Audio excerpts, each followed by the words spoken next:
السلام علیکم ورحمۃ اللہ وبرکاتہ. زه یم ستاسو ورور لایو زه بیا پښتو ټیک یوټیوب چینل طرف نه ستاسو په خدمت کې حاضر یم. قدرمنو په ویډیو کې به زه تاسو ته یو داسې سیټینګ راوښیم څنګه سیټینګ چې په آیفون کې وي دغه شانتې تاسو خپل په انډرایډ موبایل کې کولی شئ.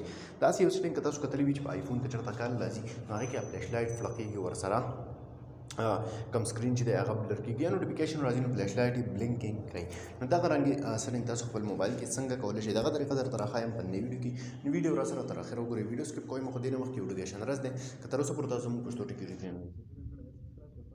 چینل کلیک کړئ وخت باندې دررسي. تاسو به څه وکړئ سمپل دغه اپلیکیشن دی د دې لینک موږ تاسو په ډسکرپشن کې درکړی دی.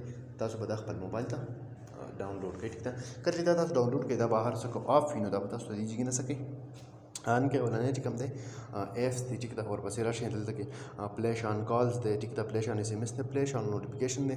دغه شانتې فردر د فلیش لایټ کوم سیټینګ چې دی د هغې کوم بیټري لیول ټایمینګ پلی انټروال فلیش اماونټ آن کالز فلیش آن ایس ایم ایس هر څه د دې مکمل سیټینګ تاسو بیا د دې ځای نه کولی شئ. نوټیفیکیشن سیټینګ دی یا رینګر موډ سیټینګ دی فردر کم چې سیټینګز دي نو هغې تاسو دلته راکړي دي دا وګورئ.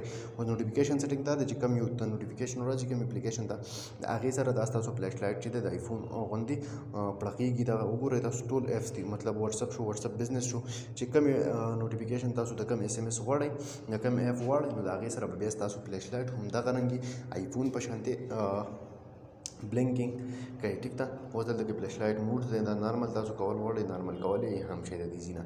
نو قدرمنو دا هم یو ډېر زیات مهم او ډېر زیات خوندور سیټینګ دی. ستاسو موبایل به بالکل تاسو د آیفون په شانتې فلیش لایټ بلینکینګ کوي. ټیک ده. د کال سره یا د ایس ایم ایس سره یا د نوټیفیکیشن سره. نو ډېر ښکلی اپلیکیشن دی قدرمنو. امید لرم چې خوښ شوی به وي. که خوښ شوی وي لایک یې کړئ چینل سبسکرایبول مه هېروئ. ملګرو سره یې شیر کړئ. تر بلې ویډیو د خپل ځان ډېر زیات خیال ساتئ. د خدای په امان.